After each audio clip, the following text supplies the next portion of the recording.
Welcome to the Epic Score Podcast. I'm your host, Gabe Shadid, and today is our first studio chat. Over time, I want to personalize Epic Score and the composers. I think we'll have tons of stuff to talk about as time goes on. The one question I've gotten many times over the years is, how can I do music for a living? And the short answer is, there's no single thing that allows that.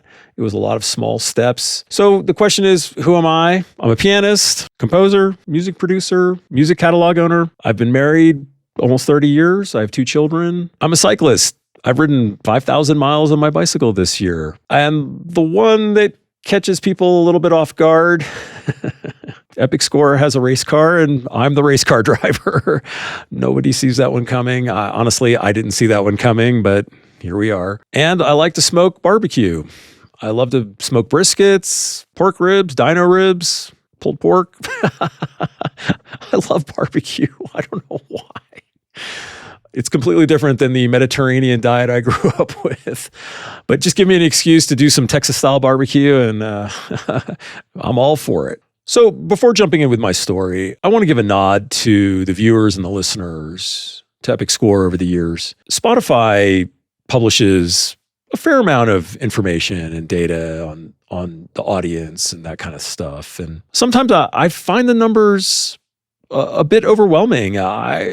Honestly, over the years, I haven't really known what to make of it at times. So I want to share some of these Spotify numbers with you. So for a long time, Epic Score has averaged around 300,000 unique listeners just on Spotify per month, which, as I have been told, puts us in the top 1% of the music streamed on Spotify. And within that, there are more than 7,000 super listeners a month. Those are people who are really digging in and really giving the music a listen, which is amazing. I mentioned in the premiere episode that the fans are why this podcast exists. And let's take a look at what that means. Spotify just did their Spotify Wrapped a week or two ago. And Epic Score was a top 10 artist for over 33,000 people. That is amazing to me. I'm so appreciative. I hardly know what to say on that front. The top country of listeners makes sense, United States. However, there's actually something quite interesting.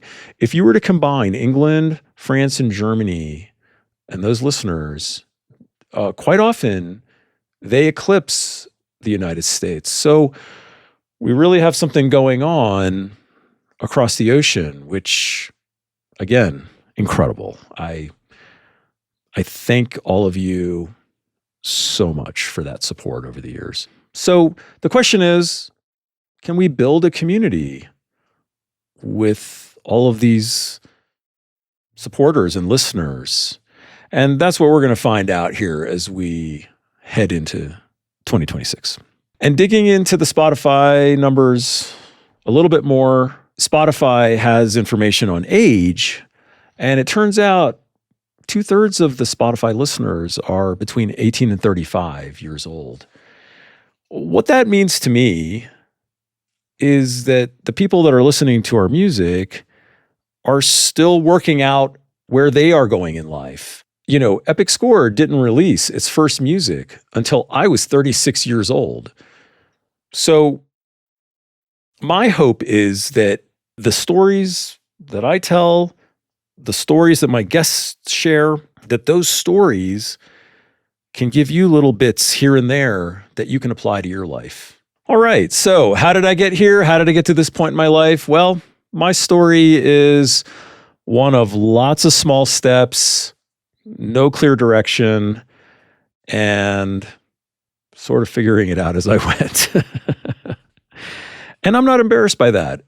I'm okay with it now. It used to bother me when I was younger that I didn't have a direction in life, but I am at peace with that now. So I started piano lessons, classical piano, at a very young age, at 4 years old. My mom was an immigrant. She always believed education was the key, and she was adamant that me and my sister, we should take piano lessons, in addition to the school stuff. So we did, and I wasn't a great student By 9 years old, my teacher, who was she came out of Oberlin Conservatory. She was at the end of her career. She was tired of the nonsense. When I was 9, she just called my mom in and said, "I'm dropping Gabriel. He's not serious." And my mother was like, "No, no, no, no, no." She pulled out a wood pointer. I still have it. You know what? One day I'll pull it up.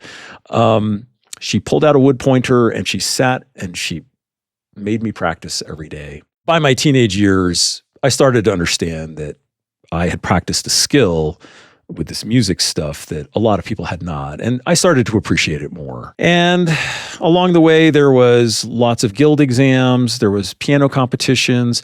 I grew up in the Washington, D.C. area in Maryland.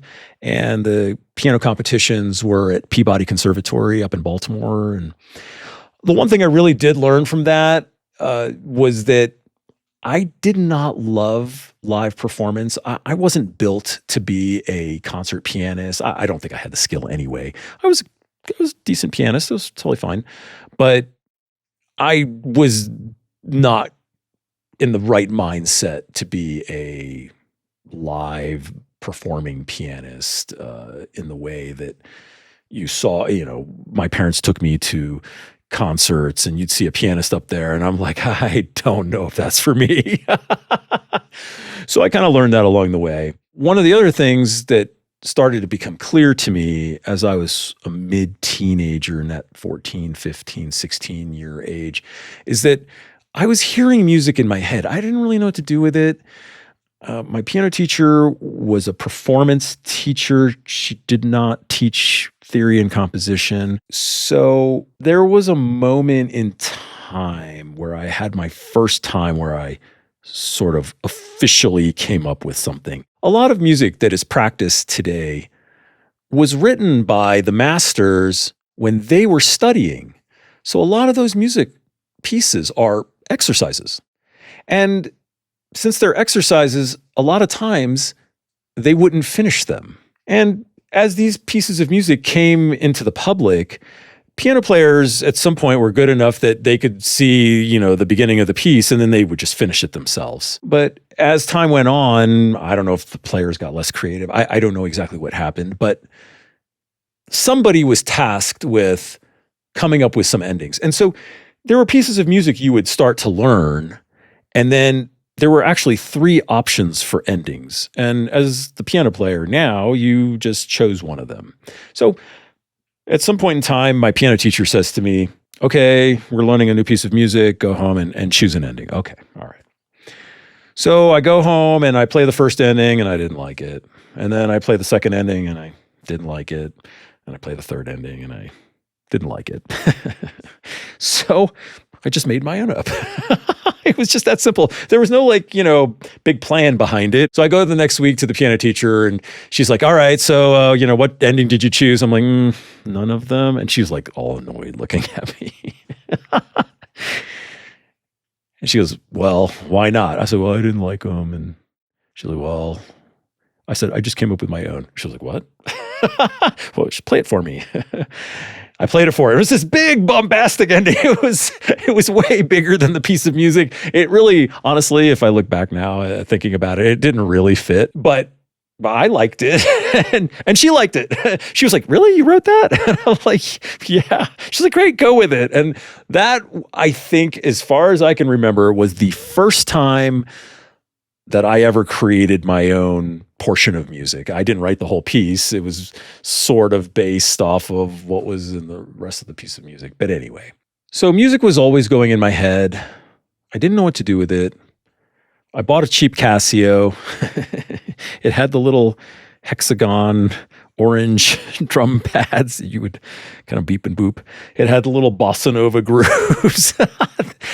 My friend still has this keyboard in his basement. He gave it to his children to play with, which is fantastic, but it's still around. And then I would work probably starting 16, I would work a summer job. I would save $2,000 up and I would buy a synthesizer. And my first synthesizer was a Roland D10.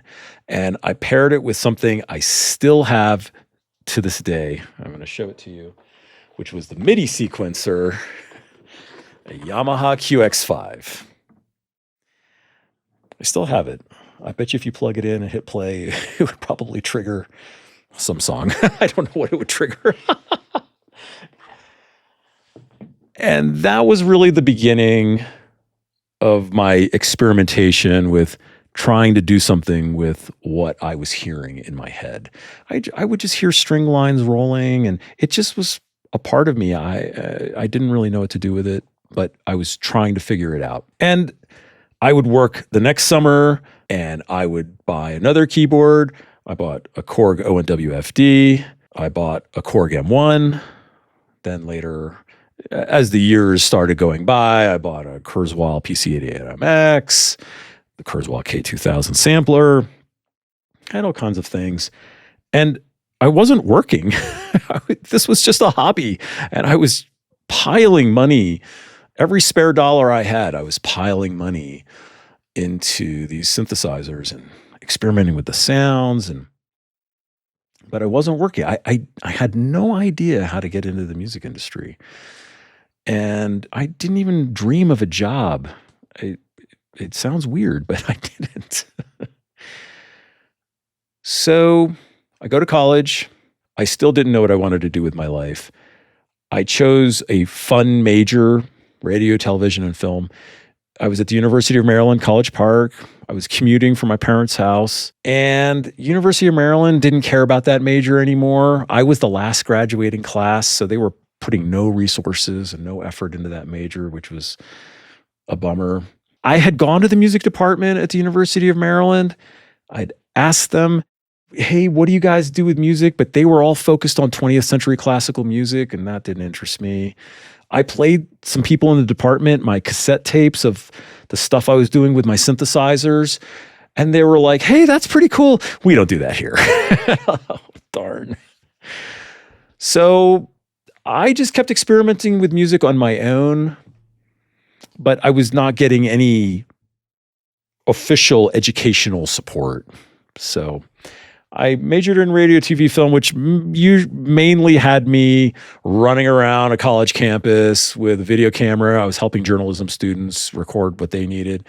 I did a little bit of video editing, but virtually nothing with sound in college.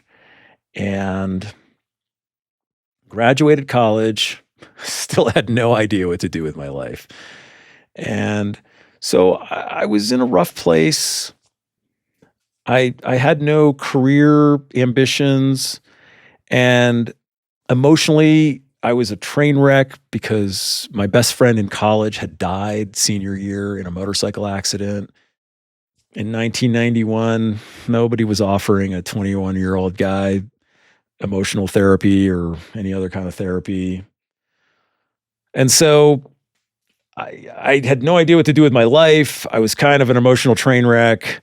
And so I got out of college and I floated. I ended up getting a job at REI selling bicycles. I was a cyclist back then. And so I worked in their bicycle department. And, you know, you could go, well, that had nothing to do with your life. But actually, we'll find out in a moment or two that REI actually ended up playing a part in my future life. You never know. You never know. That's how these things work. So I'm working at REI. No idea what to do with my life. I have zero opportunities in front of me. And everything was about to change because a phone call came in to my parents' house. I was still living there. Nobody was home at the time. The person left a voicemail on the cassette answering machine. Hey, this is Ruth. I went to college with Gabe. I don't know if he still lives there, but I got offered a job at a studio in Maryland. It's a small shop. I work at a big studio, so I don't want the job. But I thought maybe I'd let Gabe know about it because, and here comes the biggest understatement in all of human history, or at least all of my history. She goes, maybe it could be a good foot into the door of the industry. And she just left it at that. She left the information. And so at the exact same time that this friend had given me a lead on this job at this studio, some months prior, I had put my name in at a temporary agency. It's one of those places where, like, This was called media temps. So they placed people at ad agencies and production companies and those kinds of things. And I had never heard from them since I applied there. But at the same time that my friend gave me the lead on that job at the studio, the temp agency called and said, hey, there's a composer in the Washington, D.C. area who's looking for a composer assistant 3 days a week. Here's his number, give him a call. So I went from 0 opportunities of any kind to 2 at the exact same moment in time. So I called the studio owner, I went in person, I walked into his studio, and for the first time in my life, I looked around in this room and I said, I could do this for a living. I wasn't even sure exactly what he did, but the room was beautiful. All this hardwood and beautiful fabrics and sound diffusers in the back. And he had 2 really nice recording booths on both sides of the studio. He had this huge mixing console. And this is 1993. He had a almost $200,000 digital audio editor, which was very rare and obviously very expensive. And I'm looking, and he had tape machine, all this kind of stuff. And I looked at this gorgeous room and I was like, hey, I want to come here and learn what the heck goes on in this place. Basically, it was an audio post house. He was doing television shows, commercials, and recording lots and lots of voiceover. So I sat down with him. It turns out he was a musician and a composer. And we chit-chatted. It was really, really nice. And he basically just flat out offered me the job right then and there. 4 days a week. Operations, answer phones, do lunches, schedule sessions, do FedEx labels. He needed his backup tape library organized. It was just a 1-room shop at the time. So it's the studio downstairs and just me upstairs. And that was that job. The other job with the composer, I called him. He was very nice. You know, I never knew anything about him, and I never looked him up. I mean, there was really nothing to look up back in the day. But in preparation for this recording, I went and searched him. It turns out the composer Art Ahrens was a big jingle composer in Washington, D.C. He released an album with all these jingles, dozens and dozens and dozens of jingles. And I'm like, that could have been fun. I had no idea. I assumed he scored, I don't know, Discovery and National Geographic were based out of Washington, D.C. at the time. And I assumed maybe he just scored some shows or something. I didn't know. I don't think I ever asked him. But, somebody knew him and said, oh, he's a big cigar smoker. And I didn't love that. And so he offered me 3 days a week as a composing assistant. And the other studio had offered me 4 days a week as operations. And now I had to make a choice. So I chose the studio and not the composing assistant. Right decision? Wrong decision? I have no idea. I'll never really know. So by being in a job like this, you are now in the industry as opposed to outside watching. And outside watching and being inside are entirely different things. The first thing I was learning is I asked him, when it's slow, can I come down in the studio and watch you edit? And he was nice about it. He didn't want me asking him a million questions, but I could sit there and watch him editing audio. That was really, really cool. The second thing I was able to learn at this studio was that there were a lot of audio CDs on the wall. They were library music. I didn't even know what library music was, but it was very slow at times. And so I would pull these things off the wall and listen to them. And this was the early 1990s, so I'm assuming a bunch of it was made in the 80s. And the sounds were not great. The writing wasn't super great. It wasn't super fantastic, but people were making money off this. And you're like, people are making money off this. All right. But there was one disc in there that kicked butt. I remember it to this day, Castle 21. And it was, I didn't know the guy. It said Mars Laser. It's actually Mars Lazar. And I know Mars now. We're friends. I may interview. I've actually talked to him about interviewing him on the podcast. So Mars Lazar's disc kicked butt. And I'm like, ooh, this is really great. And so it really encouraged me to listen more. And so I learned about library music. The third thing that I was learning at this place, clients, they can't always get into the studio they want. So they have to work in other places in town. And so invariably that means the operations people have to all start talking. So once you're at one studio, then you start to learn about the other studios and you get to learn who's working at the other studios. I didn't know that was important to me.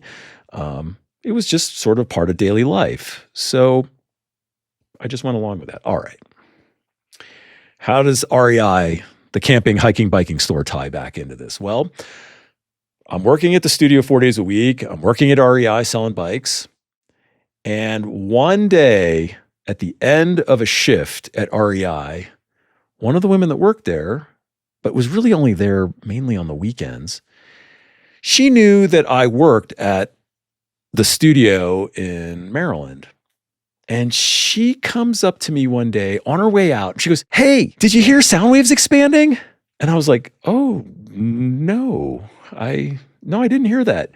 And that was it. She was gone. Well, I knew Soundwave. I had talked to them because clients at my studio had also worked over at Soundwave. And that caused me to have to talk to the people over there.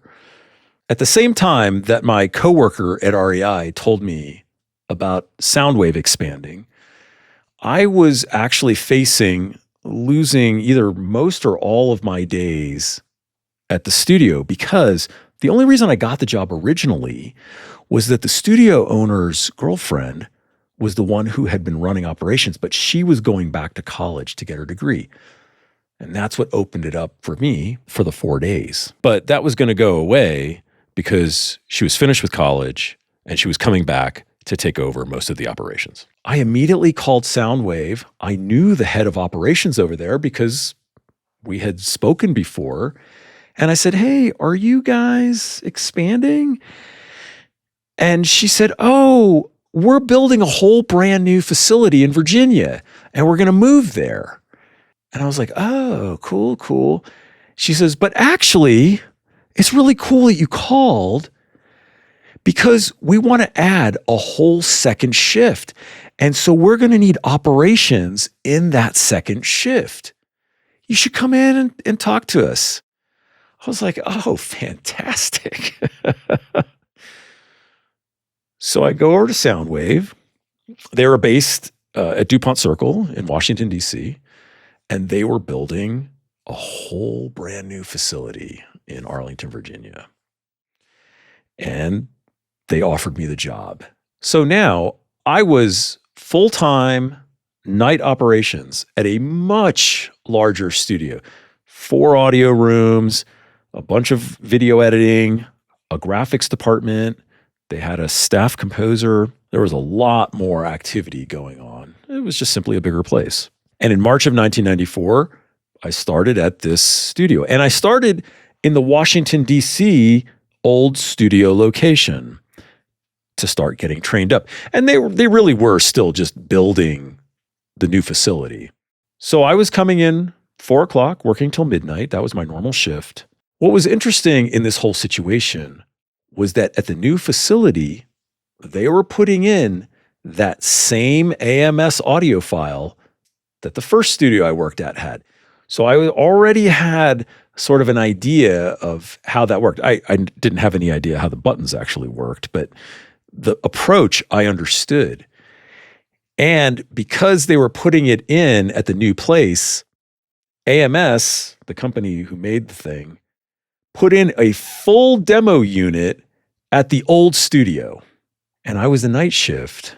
And after 8 o'clock, there was nobody there because nothing had ramped up for political seasons or anything like that. So the night shift was very quiet. They had brought me on just to get me up to speed early. So after about 8 o'clock every night, I would forward the phones into that room with the big demo unit with the AMS audio file and the Neve Logic 3.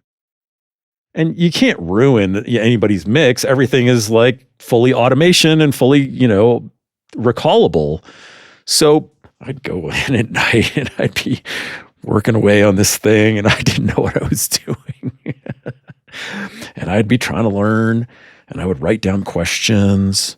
And there was one audio engineer who was really friendly to me and he was nice. And I would start asking him questions. Hey, how do you do this? And he'd kind of like look at me kind of funny, like, why is the phone guy asking me these questions? But he answered them. And I did this for several months. And I basically got fully up to speed on how to use that device, that audio editor. I didn't tell anybody. Nobody knew. Nobody was around to see me learning it. I go to the new facility. I'm still night. It's still fairly quiet at night. Political season in 1994 hadn't fully ramped up in Washington, D.C. In the even numbered years, the political work goes crazy. But I just hadn't done that yet. So in the new facility, now you had that audio editor and mixer in a full room with all the gear tied into the whole machine room and all the patch bays and everything else, all the video decks. And over the next 6 months or so, I kept going into these rooms every chance I got at night when nobody was around. And I just kept learning and learning. And I learned how to load from CDs, load music. I learned how to patch microphones from the recording booths in. I started to learn how to use the digital video playback devices. I learned how to patch things to the video machine, the video decks. I started to learn how to use the video decks. I was just slowly teaching myself. And I kept going back to the owners. There was 3 owners of the studio, and I kept asking them, please, can I be in the audio department? I want to be in the audio department. They're like, no. And we had to get through the political season. And at the end of the political season, I kept begging, can I be in the audio department? Can I be in the audio department? And they kept saying no. And then beginning of January 1995, the studio owner came to me and said, welcome to the audio department. But you have to answer phones from 4 to 8. And then from 8 to 12, 8 to midnight, you can train audio. I said, great, thank you. So nobody knew that I had fully trained myself on the whole facility. So fairly soon after I was welcomed into the audio department, one of the owners came up to me holding a videotape. And one of the big clients of this studio was the television show America's Most Wanted. It was a show where they profiled a bad guy and then they asked the audience for help and tips to try to catch the potential criminal. So he's holding a videotape that has an 8-minute video segment from the show America's Most Wanted on it. And he says to me, your task as a learning tool, this wasn't a live segment for the show. This was something old. Your task is to figure out how to edit, choose, place music onto this segment, and then put it back on this tape. As an owner, looking at a guy who answers telephones, I can tell you he didn't expect to hear back from me for months because, well, look, it had taken me many, many months quietly doing it on my own. It is a long process. He had no idea that I had been training myself up. I've been asked a bunch of times, why did you train sort of in secret? And I mean, I was just by myself in the facility. I don't know how much of a secret it was. But the other thing that was in the back of my head is that quite often when you ask permission to do something, people tell you no. And I really didn't want to hear no. So I just went and did it. And I didn't ask for permission. So he thought it was going to be a few months. I grabbed the tape. I knew how to do everything. I loaded it in and I grabbed a bunch of audio CDs and I loaded the music and I edited the music and I was able to put it back on the tape. I handed it back to him 2 hours later. When I handed him back the tape, I have never seen somebody's face look so confused. And I don't blame the guy. I'm just saying it was a shock. I know he went and watched it right away because it was an 8-minute piece And he came to find me 10 minutes later and he's waving the tape in the air like this. And he's got an even more confused look on his face. And he goes, "Did you really do this?" And I didn't say anything. I just nodded my head. Basically, what the confusion is, hey, this guy sits at the front desk and answers telephones. He costs the company money versus a guy who sits in an audio room billing, I don't know, $250, $350 an hour. And he's looking around going, why is this guy answering phones? I mean, he can do the work. So he said to me, he says, if you're capable, he's still shaking the tape. If you're capable of doing this on a consistent basis, we have work for you. And the work was music editing. America's Most Wanted ended up having a spinoff. Some genius at Fox came up with an idea. Hey, we profile a bad guy. We give an update on the bad guy. We catch the bad guy. The bad guy goes to trial. The bad guy gets sentenced. We have all these pieces. What if we took them all, re-edited them into one cohesive piece, and then sent it overseas, international television? Turns out the world loves American, well, at least at the time, the world loves American bad guys. The show was like a #1 hit in a bunch of countries.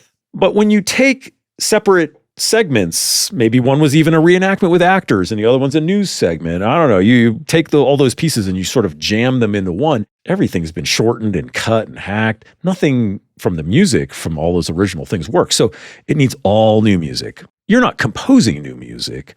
It's library music, old America's Most Wanted scores. And there was like 26 episodes a season. They were 1 hour each. It was a ton of music editing work. So my first job in the audio industry was as a music editor, and I was editing my brains out on that show, Manhunter. It was fantastic experience. I learned so much about what works and what doesn't in the way a piece of music is composed, as far as being able to edit it and use it in various situations. And so that was really a fantastic experience. And it was my first step in my journey into audio and ultimately music. That's where I'm going to pause today. I know this is a long story. In some ways, I apologize. But on the other hand, this is my life. People have asked me so many times. I want people to see I didn't have a plan. It was friends looking out for me. It was nighttime shifts that just provided me opportunities to learn, but I had to take those and sort of make them happen on my own. And there was no grand plan, but there were opportunities along the way, and I was able to grab onto those things. All right, next week, we're going to interview Tim Stoney, an Epic Score composer. He's just finished writing his 9th album for Epic Score. I really like this album. I had a lot of fun mixing, editing, mastering this album. It's more traditional orchestra, less sound design, some really cool, I think really strong brass themes.